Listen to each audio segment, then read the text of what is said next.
ఎలాగూ వెనక్కి వెళ్ళాలి అనుకోవడం లేదు. ఎక్కడో ఉండేది మా వాళ్ళ దగ్గర నాలా ఉండు. సరే వెళ్తాను.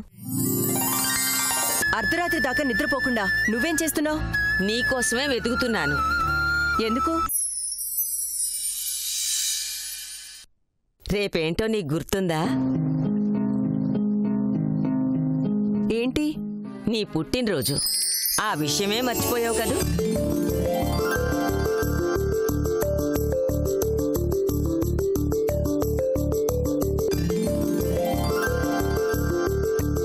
అవును కదూ, మర్చిపోయాను. అందుకే నిద్రపోయావో లేదో అని చూడడానికొచ్చాను. రేపు తెల్లవారగానే అందరం గుడికి వెళ్ళాలి. నీ పేరున పూజలు చేయించాలి.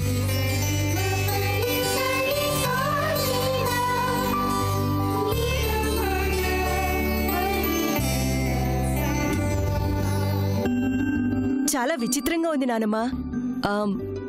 మన రేఖ పుట్టినరోజు కూడా రేపే తెలుసా?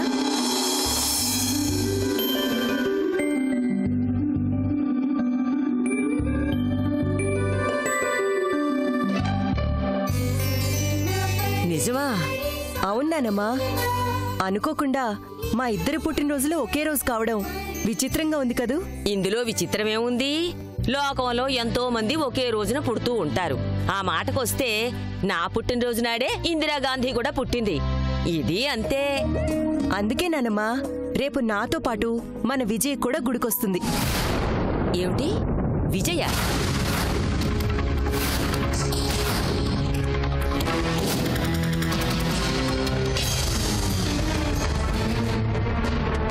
అదేమిటి? నీ పేరు కూడా తనకిచ్చేశావా? ఏదో అలవాట్లో పొరపాటు.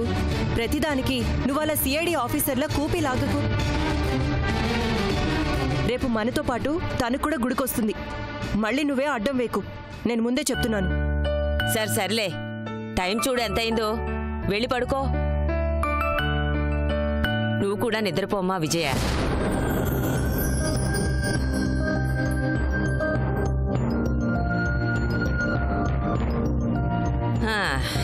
నీ పొరపాటు నాకు అంటుకుంది చూడు. పడుకో.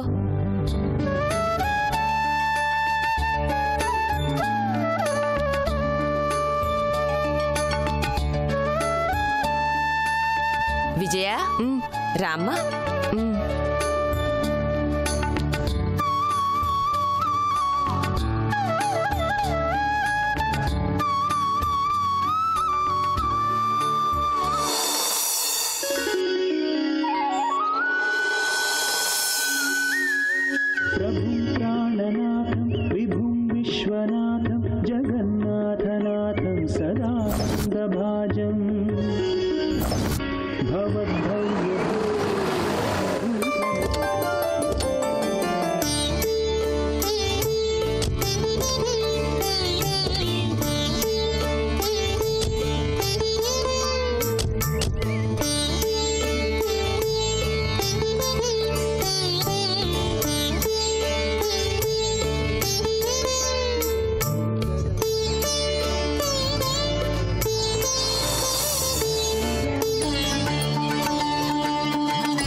అమ్మ విజయ గొడవ చేయకుండారా? నాన్న నేను ఆడుకుంటానన్నా.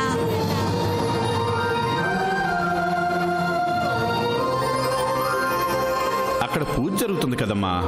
పూజారి గారు గంటసేపు పూజ చేస్తారు. నాకు ఆలస్యం అయిపోతుంది. నేను ఆడుకుంటానన్నా.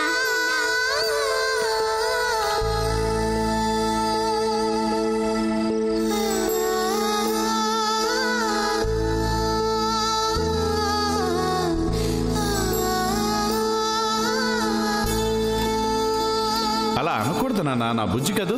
అమ్మా విజయ గొడవ చేయకు, ఇలారా. అమ్మా నేను ఎక్కడికి వెళ్ళనమ్మా, నేను ఇక్కడే ఆడుకుంటాను.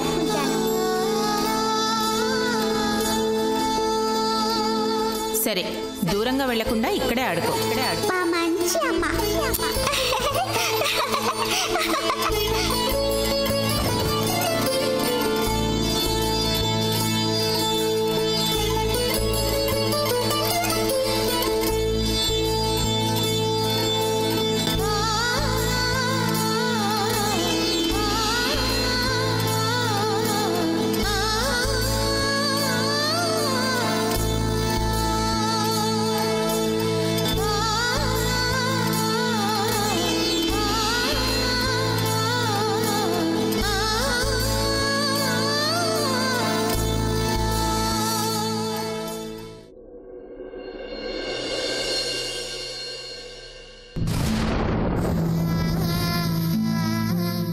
ఏం ఆలోచిస్తున్నావు? చేజర్చుకున్న నా జీవితాన్ని గుర్తు చేసుకుంటున్నాను. ఈరోజే నా పుట్టినరోజు నాడే 15 ఏళ్ల క్రిందట ఇదే గుళ్ళో మా వాళ్ళకి దూరం అయ్యాను.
ఎవరి వాళ్ళు అమ్మా నాన్నలకి దూరమైపోయి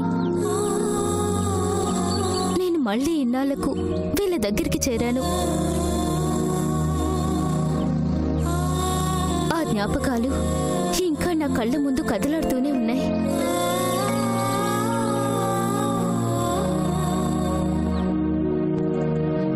ఏమ్మా, ఇంటి దగ్గర ఉన్నప్పుడు ఎలాగో మాట్లాడుకుంటూనే ఉంటారు. కనీసం దేవుడి దగ్గరికి వచ్చినప్పుడైనా భక్తితో ఉండాలి కదా. రా అమ్మా విజయ, రా. రా.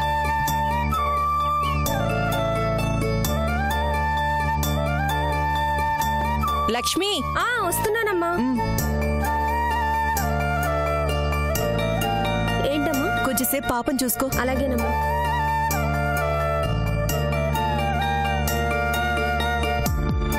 రా.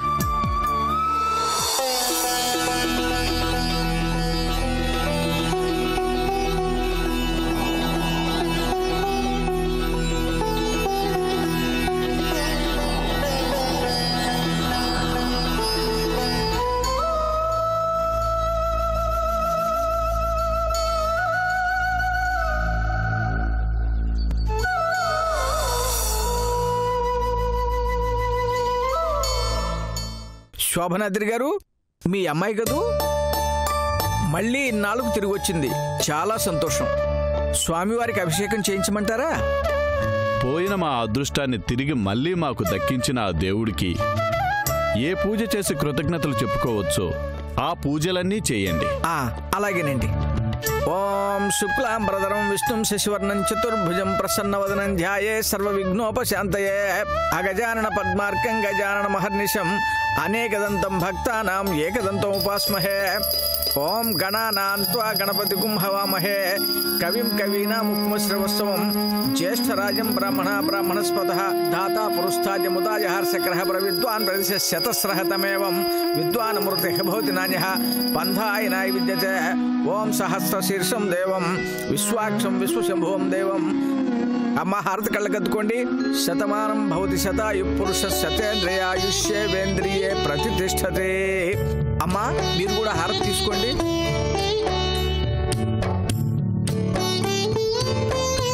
మనోవాంఛా ఫలసిద్ధిరస్తు అష్టైశ్వర్యాభివృద్ధిరస్తు ఆయురారోగ్యాభివృద్ధిరస్తు ధాతా పురుస్తాజముదాయ హర్షకరః ప్రవిద్వాన్ ప్రదిశతస్రహతమేవం విద్వానమృతిః భవతి నాన్యః పంథాయనాయ విద్యతే. ఓం సహస్రశీర్షం దేవం. అమ్మా విజయ, మీ అమ్మా నాన్న కాళ్ళకి దండం పెట్టి ఆశీర్వాదం తీసుకోమ్మా. అమ్మా ముందు మీ నానమ్మ దీవెనలు తీసుకోమ్మా.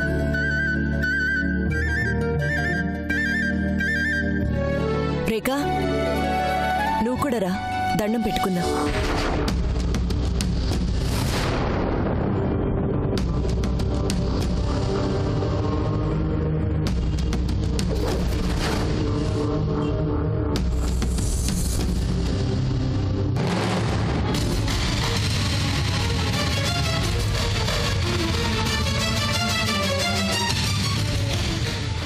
ఏంటి అలా చూస్తున్నారు?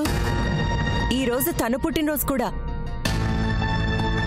తనకి అమ్మ నాన్న నానమ్మ మీరే కదూ, అందుకే తనని కూడా దండం పెట్టమంటున్నాను. అలాగేనమ్మా, నువ్వు వెళ్ళి దండం పెట్టుకో.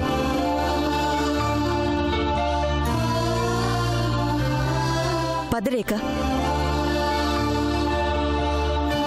దండం పెట్టు. దీర్ఘాయుష్మాన్ భవ, నిండు నూరేళ్లు చల్లగా ఉండమ్మా.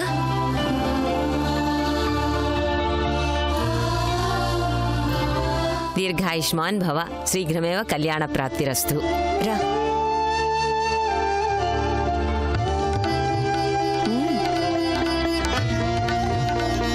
దీర్ఘాయుష్మాన్ భవ.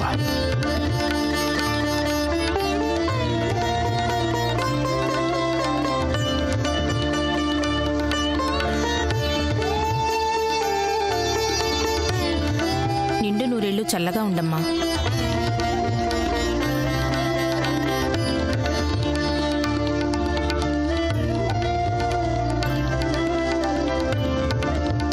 చిరంజీవ దీర్ఘాయుష్మాన్ భవ. లేమ్మా.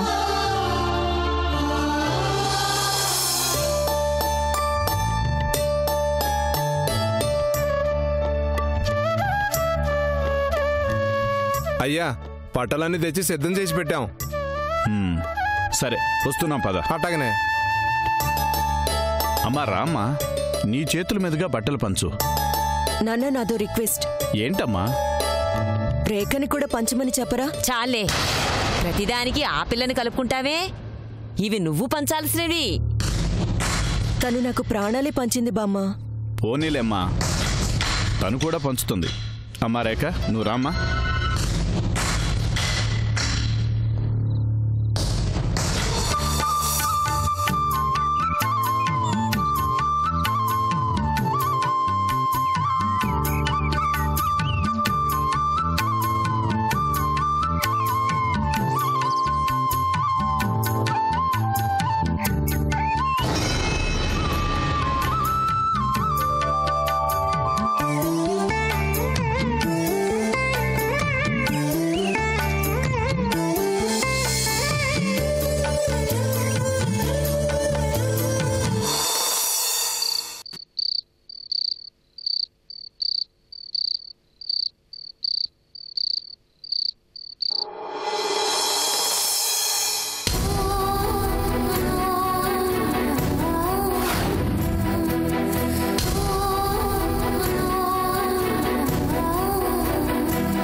ఏంటి విజయ ఇది? ఎందుకీ కన్నీళ్లు? ఎందుకా? మళ్ళీ జీవితంలో ఈ ఇంటి గుమ్మం ఎక్కను అనుకున్నాను. ఎక్కకూడదని డిసైడ్ అయ్యాను. కానీ నువ్వే తీసుకొచ్చావు. నన్ను మళ్ళీ ఇంటికి తీసుకొచ్చావు. చిన్నప్పటి జ్ఞాపకాలు కరిగిపోకుండా నా వాళ్ళందరినీ నాకు చూపించావు. నువ్వు చూడాలి విజయ, అది నీ హక్కు. అందుకే నువ్వు రానన్నా వినకుండా బలవంతంగా తీసుకొచ్చాను.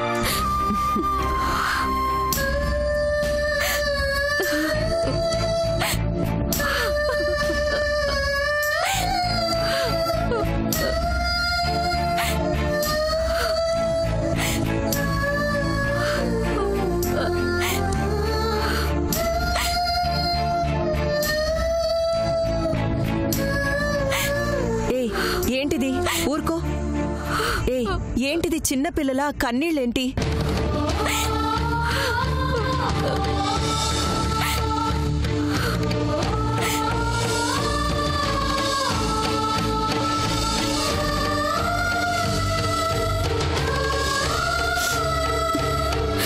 ఎప్పుడూ చిన్నప్పుడు అదే గుళ్ళో ఎవరో దుర్మార్గుడు నన్ను మా వాళ్ళ నుంచి దూరం చేశాడు.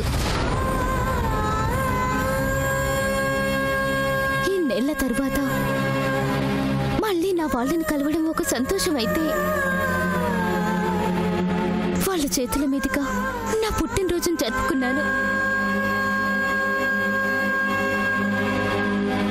ఇన్నేళ్ళైనా ఇంకా నా వాళ్ళు నా జ్ఞాపకాలను మర్చిపోకుండా నా పుట్టినరోజుని ఒక పండుగలా చేసుకుంటున్నారు.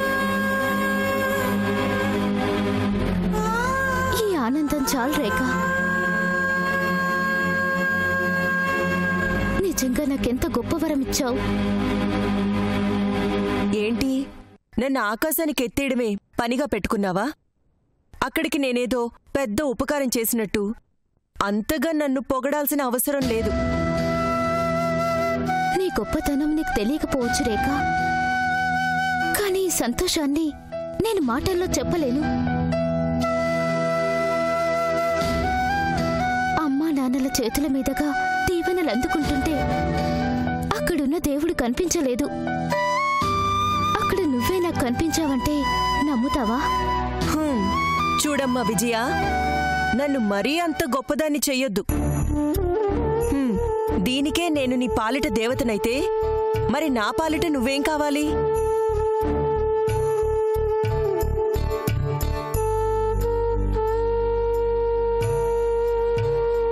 ఆ రోజున నువ్వు కనుక నాకు సాయం చేయకపోతే నా జీవితం ఏమైపోయేది?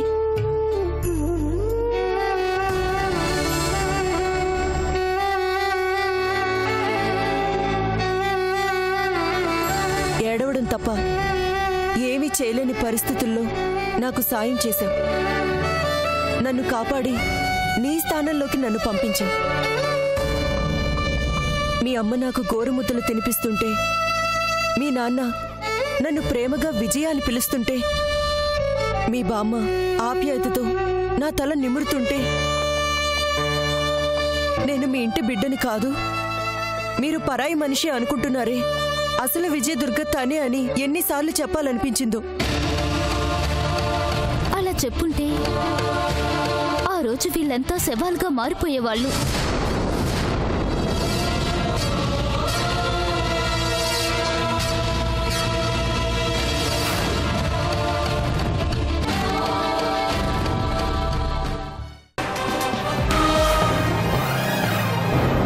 వాట్? కమల్ని ప్రేమిస్తున్నాను.